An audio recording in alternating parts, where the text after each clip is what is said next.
What's up, everybody? Josh Armijo here. I hope everybody's doing good and well and stuff. I got an album review to do for you, and I'm going to be talking to you about the new album from the band Young and in the Way, entitled When Life Comes to Death. This is released on Deathwish Inc. Now, if you're not too familiar with this band, they are based out of Charlotte, North Carolina, and the best way to describe the sound of this band would be a very loud, abrasive, black metal-inspired hybrid of both hardcore and crust punk. There are lots of different musical tags that could be delivered towards this band, but one thing is for certain: Young and in the Way are incredibly talented and very much a blooming band within the hardcore music worlds. This band has been putting in a lot of hard work, most notably with their split releases and their full-length material. Most notably 2010's Amen and 2011's I Am Not What I Am. I mean, just absolutely destructive and chaotic music. Far and away different from your average sort of hardcore punk sort of stylings.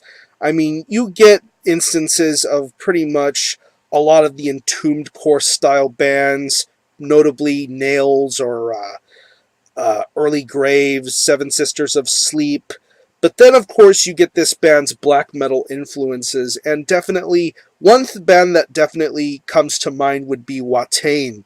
There is a lot of Watain worship and influence within this band's musical stylings and imagery, and I honestly think Young and in the Way pull it off quite nicely. From what I understand, this is their third full-length album, and I believe it's their first with Deathwish Inc. It's 11 tracks, and it clocks in at around 46 minutes in length. And if you've been accustomed to this band's very, very abrasive and hard-hitting sort of qualities, you're going to find a lot to enjoy with When Life Comes to Death. I've been giving this album a lot of spins lately, and definitely this is something that gets a lot more dark and a lot more catchy every time you listen to it. I mean, it starts off with the track Betrayed by Light, and as soon as you hear the opening moments of the vocalist delivering some evil, nasty vocals, you already know what kind of trip you're going to be in for. And I really, really think this is a band that could pull off mixing both the worlds of hardcore and metal quite wonderfully. The guitar riff work is just devastating. And once again, the black metal influence is incredibly strong throughout this entire release. I mean, when you hear tracks like Fuck This Life and Be My Blood, and then moving later on to tracks like Loved and Unwanted and Weep in My Dust, you just get some incredibly loud, rowdy sort of toning going on with the guitar work, and I think it sounds really, really incredible. It definitely makes this album a lot much more enjoyable than what it already is setting out to be. And the riff work is just incredibly devastating. Very heavy, very loud, very well played, very articulate, but yet tastefully done. I appreciate what this guitarist is setting out to do with the riffs here, and they're very, very memorable, and they definitely weave a lot of great stories. Even to the track Shadow of Murder, you almost get an almost ballad-like triumphant sort of feel when it comes to the guitar work, and almost acoustic sort of balance going on there. I think it's really, really incredible. And as far as the bass work is concerned, I think the bass is very, very solid. Nice, smooth bottom end, very good tone, very audible, very well heard throughout this entire mix. And I definitely think it's a well-produced bass tone. I think it's really, really awesome to hear the balances being brought forth to this release, and I think it's a very, very smooth bass tone. Moving on to the drums, of course you're going to get a lot of differing speeds and variations, a lot of D-beat inspired blasts, some black metal inspired blast beats. There's just a lot of great, great drum work going on here, and I think this drummer plays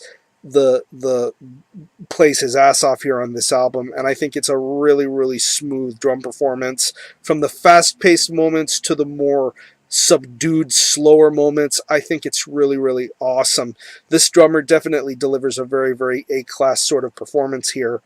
And moving on to the vocals, once again, you get the hybrid of of hardcore and crust and black metal all thrown into this guy's vocal approach. It's very demon-like, very evil, very twisted sounding.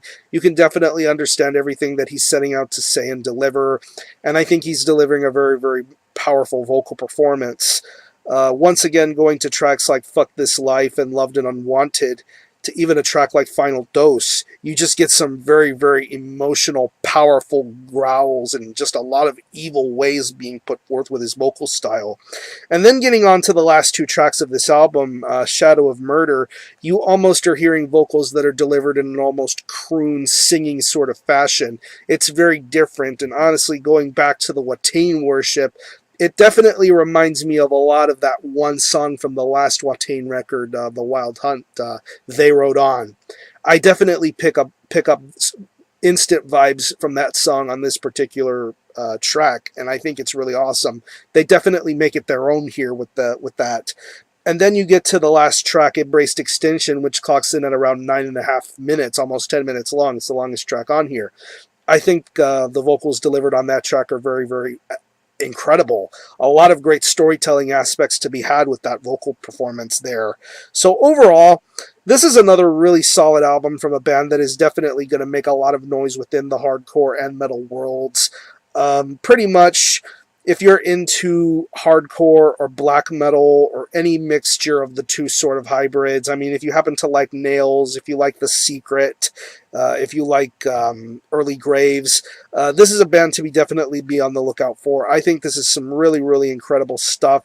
And yeah, worth a shot. If I had to pick any favorite tracks, I would definitely have to say Fuck This Life, Be My Blood, Loved and Unwanted, Final Dose, Weep in My Dust, and Shadow of Murder. So I'm going to leave you a link in the description box to the Young and in the Way Bandcamp page where you can stream this album in its entirety, hear it for yourself, and be your own judge as to whether you think it's worthy of being purchased or not. You can buy it digitally through their Bandcamp, or you can buy physical copies directly through Deathwish Inc. I believe you can also directly buy it through the band. There are many, many ways and opportunities to get a hold of this album. It is on CD and many multiple vinyl variations. So again, the album is When Life Comes to Death. This is released on Deathwish Inc. Definitely give this a listen. I'm going to give this a very solid 8.5 out of 10. Really, really incredible mixture of hardcore, crust punk, and black metal. Very different from the pack, but yet Young and in the Way pull it off. So I'm going to conclude this review. Thanks a lot for watching. Thanks for checking out my channel, and until the next time, Army Ho out.